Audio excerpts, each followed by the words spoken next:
Denny, it's really nice to meet you. Jim told me you were back in town. Oh, hey, Alex. Alex, right, I read it. Alejandro, Okay, yeah. Alex, you can call me whatever, Yeah, I mean. got the email. Hey, please have a seat. Oh, sure, yeah, sorry. Hey, so what brings you back from LA? Like, you were doing so great out there. I followed a lot of your stuff. You were doing fantastic work.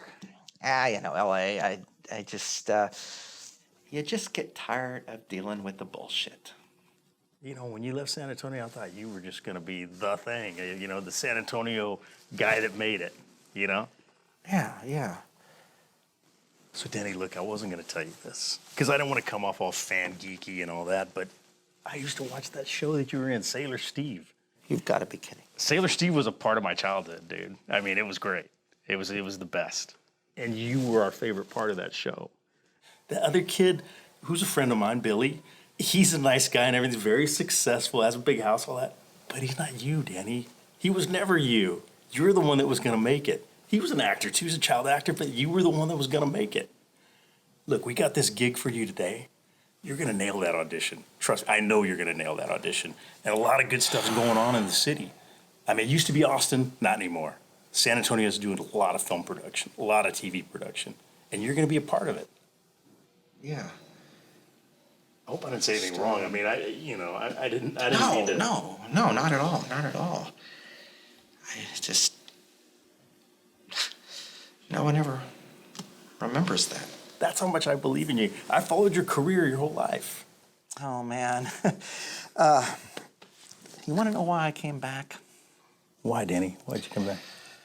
You know Matthew Broderick, right? Oh, yeah, everybody knows Matthew. Right? He's a great guy, right? He's like He's a real great nice guy. Ferris Bueller. Yeah. Ferris Bueller. Well, War Games. I did an audition with him. He was the lead in this. It was one of those teen comedies, you know. I didn't get cast in it. They evidently had somebody else in mind, which happens a lot in L.A.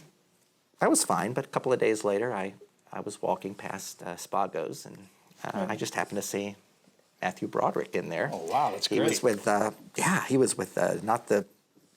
Sergio No, the nose with the Dirty Dancing thing. Jennifer Grey. Yes, her. yes. And they were sitting there, and I said, well, you know what? As a fellow actor, I'm going to go up, and I'm going to say I learned from the audition. I appreciate working with you because who knows? I may work with him again, right? You see? And I went up and I said, hey, I want to tell you, I know I didn't get cast, but I enjoyed working with you. He gives me this little, oh yeah, it was nice working with you too. And then he looks back down at his food, just like that. I'm sure he didn't mean anything bad, but I mean... Oh, I'm sure he didn't mean anything bad, yeah. No, I leave, and I went down Sunset Boulevard, and I had a couple of drinks, maybe a couple too many drinks. Yeah. And I felt all of a sudden everything bubbling up about these attitudes, you know. And I go back to the place. I wish I could remember what I said. I'm sure somebody could tell you what I said, but it wasn't nice. And suffice it to say that our friend Mr. Broderick was covered with macaroni and cheese all over his expensive Gucci suit. You threw mac and cheese on Matthew Broderick. I threw mac and cheese on Matthew Broderick. Danny, you're just kidding. You didn't really throw mac and cheese on Matthew Broderick. Ask anybody in Hollywood because they were all in the restaurant that night and they all saw me do it, producers and agents, you name it. And I wasn't in LA much longer than that. This is what you're gonna have to deal with. Danny, look, this is why I asked you the story about LA. I wanted to get to know you as a person, because if I'm going to represent somebody, I'm going to have that guy's back. And I'm going to support you as an agent. I want you to know that. No Matthew Broderick, cheese bullshit. You know, that's the things of the past, right? Look, let's reboot your career right here in San Antonio, okay? You want to go nail this audition? This is the beginning. Let's meet Art. This is the beginning of our business. Yeah. All right. Let's do it. Let's do it. Yeah.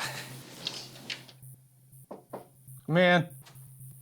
Art, I want to introduce you to Denny Perlman. He's a great actor. I think he's going to be perfect for the part. Great. Denny, nice to meet you. Please have a seat. Thanks, Art. There you go, Denny. All right. All right, Denny, nice to meet you. This is a huge, huge opportunity. Now, we're looking for somebody that's going to fit the bill with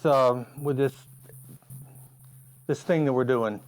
We're looking for somebody who's a bit younger. You know, I thought you were bringing me somebody that was like the 26, 27-year-old age range. Art, Denny can play any age. I mean, he's timeless. Denny, you shave the goatee, right? I mean, Oh, yeah, sure. Absolutely. Well, all right. You're gonna have to young it up a bit. All right. I know what I'm looking for. I've got lots of experience doing this. I mean, like 40 years here in San Antonio. So you're not gonna fool me with anything you give me. All right. Now we're looking for somebody who can be funny, but not too funny. Be a bit subdued. Does that make sense? Oh, sure. All right. Well, you're the main focus in this, but I don't want you stealing the scene from anything else that's going on. All right? Okay, well, we're looking for somebody with lots of energy, but also be a bit stately at the same time. I think there's going to be great potential for you in this. This could be a launching pad for you. Well, let's see what you got. No one can match our prices, match our comfort, match our mattresses. Allied Mattress, 7 San Antonio locations. Okay, well, we've got your stuff, and we'll be in touch.